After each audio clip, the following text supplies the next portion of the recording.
अस्सलाम वालेकुम। दी नॉलेज हमें खुश आमदीद। आज का हमारा टॉपिक है कैश फ्लो स्टेटमेंट। हम ये लेक्चर की एक सीरीज़ रिकॉर्ड करेंगे जो कि कैश फ्लो से रिलेटेड होगी और इंशाल्लाह 4 से 5 लेक्चर में आपको ऐसा कैश फ्लो बनाना सिखा देंगे जिसकी मदद से आप इजीली पेपर में कैश फ्लो स्टेटमेंट बना सकते हो। ये पैटर्न है, इंतहाई सादा पैटर्न है। सबसे पहले हम पैटर्न को डिस्कस करेंगे पहली वीडियो में। उसके बाद हम दूसरी वीडियोज़ में हम डिस्कस करेंगे कि कैश फ्लो को कैसे हम सॉल्व करते हैं। एक आसान सा सवाल लेंगे, उसको डिस्कस करेंगे। उसके बाद हम तीसरी वीडियो में 5 से कोई क्वेश्चन लेकर उसको डिस्कस करेंगे। सबसे पहले हम इस पैटर्न को सॉल्व करते हैं।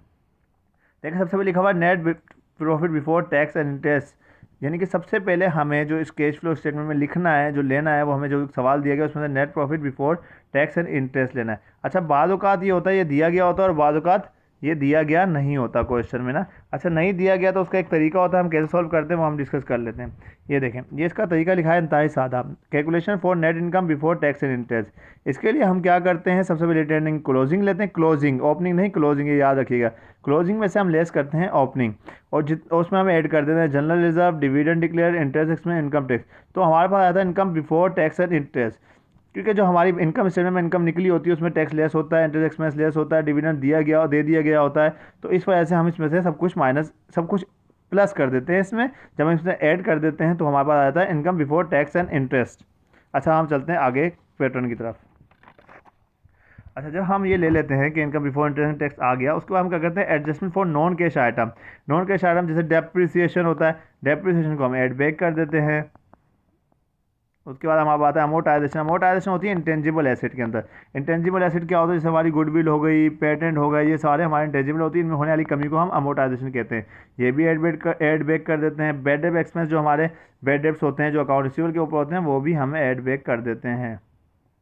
उसका हमारा लॉस ऑन सेल होता है और गेन ऑन सेल होता है। लॉस लेस होता है तो गेन, लॉस ऐड होता है और गेन को हम लेस कर देते हैं।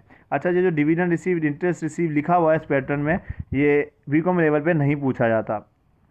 जब हम इन सबको ऐड और लेस कर देते हैं। अच्छा, लॉस और गेन हमारा परचेजेस के ऊपर निकलता है या सेल के ऊपर निकलता है। जब हम परचेजेस या सेल करते हैं, या जब कैलकुलेशन होगी, जब हम सवाल करेंगे उसको हम आपको बता देंगे कि लॉस और गेन कैसे कैलकुलेट करते हैं। उसके बाद हमारा आता है operating profit before working capital changes. ये हमारा ऑपरेटिंग प्रॉफिट आया था बिफोर वर्किंग कैपिटल चेंजेस। अब हम करेंगे वर्किंग कैपिटल में चेंजेस क्या क्या आएंगे। देखिए, इंतहाई आसान तरीका है। इंक्रीज इन एसिड, जो भी एसिड में इंक्रीज होगा वो हमारा लेस हो जाएगा। अब एसिड कौन कौन से होते हैं हमें पता होना, सिवाय कैश के। कैश इसमें नहीं आता, कैश हम कैश और कैश इक्विवेलेंट में लेते हैं। इसमें अकाउंट रिसीवेबल होगा, प्रीपेड होंगे और दूसरे एसिड इन्वेंट्री होगी। उनमें अगर इंक्रीज होता है तो हम उसको लेस कर देते हैं और अगर डिक्रीज होता है तो हम उसको ऐड कर देते हैं। इसके बरक्स देखें, ये सब अपोजिट चलता है इसके। इंक्रीज इन करंट एसिड क्या हो गया, लेस हो गया। इसके बाद decrease in current liability less होगा। अगर हमने इसमें से एक याद कर लिया तो हम अपोजिट करके, जैसे इंक्रीज इन करंट एसिड याद कर लिया हमने, increase in current acid less हुआ तो decrease in current acid add होगा। अब decrease in current acid add होगा तो decrease in current liability less होगा। अभी देखें, decrease in current acid less, increase in current acid, increase in current acid less, decrease in current acid add, increase in current liability add, decrease in current liability less होगा। हम इनको add less करके, इनकी calculation करके cash generated from operation निकाल लेंगे। अच्छा, ये इंटरेस्ट पेड और इनकम टैक्स पेड फिर बीकॉम लेवल पे नहीं आता, तो हम यहाँ पे ये कैश जनरेटेड निकाल के इसमें इन दोनों को आपस में प्लस माइनस जो भी होगा हम कर देंगे। तो जो हमारे पास वैल्यू आएगी net cash from operating activity आ जाएगा। यानी कि यहाँ पे हमारा एक हिस्सा ऑपरेटिंग एक्टिविटी कंप्लीट हो जाएगा इस पैटर्न के लिहाज से। उसका हम दूसरी एक्टिविटी भी जाते हैं। अच्छा, जब ये कंप्लीट हो जाएगा हम इसको यहाँ पे इस वैल्यू को स्टॉप कर देते हैं। अब हम इस वैल्यू में कुछ ऐड और लेस नहीं करेंगे जब तक हमारे पास तीनों एक्टिविटी का आंसर ना आ जाए। उसके बाद हम करते हैं cash flow from investing activity. Investing activity में क्या होता है, हम sale of purchase of fixed asset लेते हैं। सिंपल आसान तरीका है।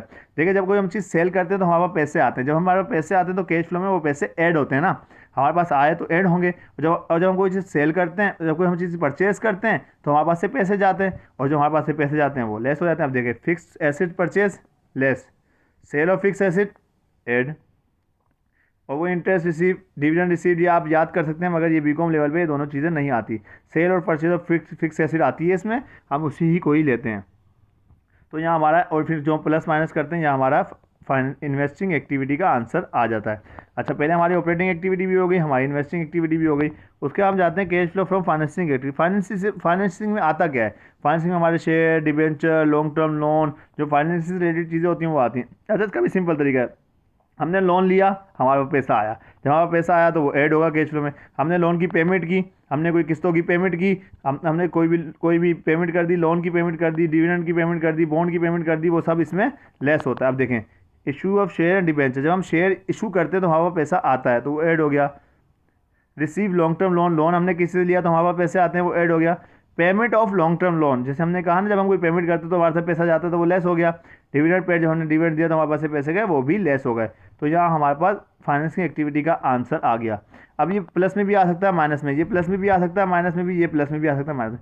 उसके बाद हम तीनों को प्लस करते हैं। जब हम इन तीनों को प्लस करते हैं तो या तो हमारा माइनस में आएगा या प्लस में आएगा। इसको हम कहते हैं increase decrease in net cash, ये माइनस होगा या प्लस होगा। उसके बाद हम क्या करेंगे, add cash and cash equivalent. जो हमारे हमने कहा था ना कि कैश हम यहाँ पे लेते हैं, तो हम कैश का ओपनिंग बैलेंस यहाँ पे ऐड कर देंगे। ये माइनस में भी हो सकती है, पहले भी प्लस में भी। जब ये ऐड कर देंगे, जो ये बैलेंस आएगा ये equal to ending balance of cash होगा। यहाँ पे लिखा हुआ है cash and cash equivalent. Thank you. Page को सब्सक्राइब कर दीजिएगा, यानी कि चैनल को सब्सक्राइब कर दीजिएगा। इसके अलावा इंशाल्लाह हम कल या परसों आपको एक सवाल की वीडियो बना के दे देंगे। इंतहाई आसान सवाल होगा। अभी सिर्फ ये पैटर्न था, उसमें हम आपको बता देंगे कि सेल ऑफ एसिड कैसे होता है, परचेज ऑफ एसिड कैसे होता है, गेन और सेल कैसे कैलकुलेट होता है। अगर आपका कोई सवाल हो तो ज़रूर कमेंट सेक्शन में लिखिए। हमारी कोशिश होगी कि हम उसका जवाब दे सकें, आपको वो सवाल हल करके दे सकें। Thank you. अल्लाह हाफिज़।